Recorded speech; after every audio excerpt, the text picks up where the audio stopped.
Perkenalkan, saya Salma Ferdinand Dwi Rahayu, fresh graduate dari Universitas Negeri Surabaya dari jurusan Teknologi Pendidikan. Dengan minat yang besar dalam dunia pendidikan, sejak lama saya percaya bahwa pendidikan adalah kunci utama untuk menciptakan perubahan. Bagi saya, pendidikan bukan hanya tentang belajar di kelas, tetapi juga tentang bagaimana kita menciptakan pengalaman belajar yang bermakna dan dapat diakses oleh semua orang. Itulah yang mendorong saya untuk terus belajar dan berkontribusi dalam pengembangan pendidikan. Selama berkuliah, saya aktif dalam berbagai kegiatan seperti pelatihan, magang, dan juga organisasi untuk menunjang minat saya dan juga berfokus pada edukasi dan pemberdayaan. Pengalaman saya sebagai learning content creator di PT dan Kosmarma melatih saya dalam mengembangkan e-modul interaktif yang membantu karyawan memahami materi secara lebih mudah dan aplikatif. Saya juga merasakan tantangan langsung di dunia pendidikan saat menjadi asisten guru animasi di SMKN 2 Surabaya, di mana pada posisi ini saya bukan hanya mendampingi siswa, tetapi juga menyusun media pembelajaran interaktif yang meningkatkan keterlibatan mereka. Dari pengalaman ini, saya belajar bahwa pendidikan yang baik bukan hanya tentang materi, tetapi juga cara menyampaikannya agar lebih menarik dan mudah dipahami. Kemudian dilanjutkan dengan pengalaman saya di Siameo Siamolek. Di sini saya semakin memperdalam pengalaman saya dalam penelitian dan pengembangan pendidikan, terutama di daerah 3T. Saya melakukan observasi secara langsung terhadap pembelajaran ICT offline di SMP Naringgul, lebih tepatnya di Cianjur, sebuah sekolah yang menghadapi keterbatasan akses teknologi. Saya juga merancang e-modul interaktif untuk materi yang dilengkapi dengan latihan soal dan aktivitas interaktif guna meningkatkan pemahaman siswa di daerah akses minim internet. Selain itu, saya turut serta dalam penelitian tentang penerapan AI dan immersive learning yang bertujuan untuk meningkatkan keterlibatan siswa melalui teknologi inovatif. Sebagai training instructor di Siameo Siamolek, saya juga membimbing lebih dari 50 peserta dalam memahami konsep infografis dalam pelatihan daring. Saya memberikan dukungan berupa pelatihan intensif melalui konsultasi, evaluasi, feedback langsung yang meningkatkan kualitas tugas peserta hingga 80% lebih baik. Dengan pengalaman tersebut, saya rasa saya dapat mengembangkan keterampilan dalam learning design, instructional design, curriculum development untuk mendukung pengembangan pembelajaran yang lebih efektif. Selain itu, saya terus mengasah kemampuan dalam content development untuk menciptakan materi pembelajaran yang lebih inovatif. Pengalaman saya di bidang teaching dan classroom management juga mengajarkan cara beradaptasi dengan berbagai karakter peserta didik, di mana saya terbiasa melakukan research dan program evaluation serta menyusun laporan secara sistematis melalui report writing. Dengan kombinasi pengalaman akademik dan praktek yang sudah saya sampaikan, saya berkomitmen untuk terus berkontribusi dalam pengembangan pendidikan berbasis teknologi dan inovasi. Strategi yang saya gunakan untuk meningkatkan kompetensi guru. Bekerja di daerah 3T berarti menghadapi berbagai tantangan, mulai dari akses terbatas hingga minimnya sumber daya pendidikan. Oleh karena itu, strategi utama yang akan saya gunakan dalam meningkatkan motivasi dan kompetensi tenaga pendidik adalah melalui pendekatan berbasis pemberdayaan yang mencakup pelatihan, pendampingan, dan juga penguatan komunitas, di mana saya akan mengadakan pelatihan secara berkala yang disesuaikan dengan kebutuhan guru dan kepala sekolah, seperti penggunaan metode pengajaran yang inovatif, kemudian penerapan teknologi dalam pembelajaran, serta strategi manajemen kelas yang lebih efektif. Pelatihan ini nantinya tidak hanya berupa teori, tetapi juga berbasis praktik dengan dilengkapi simulasi mengajar atau studi kasus dari pengalaman nyata yang ada di lapangan. Selain itu, saya akan menerapkan sistem mentoring dan coaching, di mana guru yang lebih berpengalaman dapat berbagi wawasan dengan rekan sejawat dan juga menciptakan lingkungan belajar yang kolaboratif.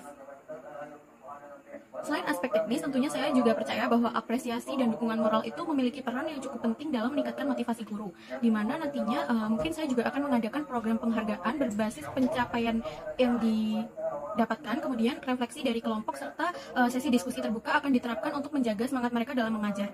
Dengan membangun komunitas belajar antar guru, mereka tidak hanya mendapatkan dukungan secara profesional, tetapi juga ruang untuk berbagi pengalaman, di mana berdiskusi ini bisa tentang tantangan yang dihadapi dan juga sekaligus menemukan solusi dari tantangan tersebut. Dengan strategi itu, saya yakin tenaga pendidik itu bisa lebih percaya diri dalam menghadapi tantangan di lapangan dan memberikan pengalaman belajar terbaik bagi siswa mereka. Kemudian untuk strategi meningkatkan motivasi siswa, saya percaya bahwa setiap anak itu memiliki potensi yang besar untuk berprestasi, asalkan dengan diberikan kesempatan yang tepat dan lingkungan belajar yang mendukung. Namun, sejauh mana yang saya dapatkan, di daerah 3T itu banyak sekali tantangan seperti keterbatasan sumber daya, akses teknologi yang minim, dan kurangnya variasi metode pembelajaran, yang seringkali membuat siswa itu kehilangan motivasi dalam belajar. Oleh karena itu, saya mengusulkan pendekatan berbasis pembelajaran kontekstual dan berbasis project-based learning yang dapat membuat mereka lebih aktif dan juga terlibat secara langsung dalam proses pembelajaran. Dalam pembelajaran berbasis project-based learning ini, nantinya siswa tidak hanya menerima teori saja di kelas, tetapi juga diberikan tantangan nyata yang relevan dengan kehidupan mereka sehari-hari. Misalnya, siswa di daerah 3T ini belajar tentang konservasi lingkungan dan membuat proyek sederhana seperti filter air atau kampanye kesadaran lingkungan di desa mereka. Dengan cara ini, mereka tidak hanya memahami konsep ilmiahnya saja, tetapi juga belajar bagaimana menerapkan pengetahuan tersebut dalam kehidupan sehari-hari. Metode ini juga mendorong mereka untuk berpikir kritis, memecahkan masalah, dan juga kreativitas, yang sangat penting untuk kesuksesan mereka nantinya di masa depan. Dari apa yang saya baca, salah satu kendala utama di daerah 3T adalah rendahnya tingkat literasi dan numerasi. Untuk mengatasi ini, saya akan mengembangkan media pembelajaran interaktif berbasis cerita dan permainan edukatif yang dapat meningkatkan pemahaman siswa terhadap materi secara lebih menarik. Misalnya menggunakan buku cerita digital ataupun dengan narasi interaktif atau permainan angka sederhana untuk meningkatkan keterampilan matematika mereka. Dengan cara ini, siswa tidak hanya belajar, tapi juga menikmati proses dari pembelajaran tersebut. Selain itu, saya juga akan menghubungkan materi pembelajaran dengan kehidupan sehari-hari siswa, di mana akan membuat mereka lebih mudah memahami dan mengingatnya. Oleh karena itu, mungkin saya akan menerapkan pendekatan berbasis budaya lokal, di mana siswa akan diajak belajar dari keterampilan tradisional yang dikaitkan dengan berbagai mata pelajaran. Pendekatan ini tidak hanya membuat pembelajaran tersebut lebih relevan, tetapi juga membantu melestarikan budaya di sekitar.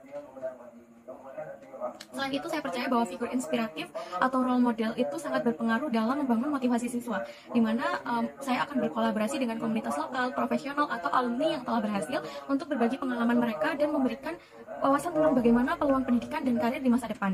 Dengan menghadirkan sosok yang inspiratif yang bisa mereka teladani tersebut, saya harapkan siswa itu dapat melihat bahwa impian mereka itu bukan hanya sekedar mustahil, tetapi bisa direalisasikan walaupun dalam keterbatasan.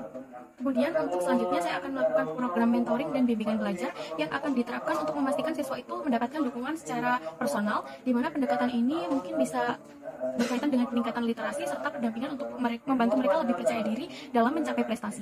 Dengan strategi ini, saya yakin siswa di daerah 3T tidak hanya akan lebih bersemangat dalam belajar, tetapi juga memiliki visi yang lebih luas untuk masa depan mereka.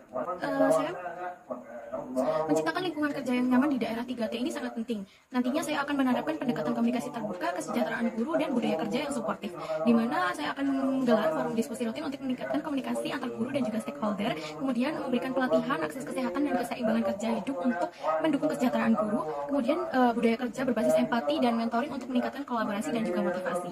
Dengan strategi ini, saya yakin pendidikan di daerah 3T itu tidak hanya dapat berkembang lebih baik, tapi tenaga pendidik nantinya akan semakin percaya diri dan siswa lebih termotivasi dalam belajar. Dari saya cukup sekian, ada kurang lebihnya mohon maaf.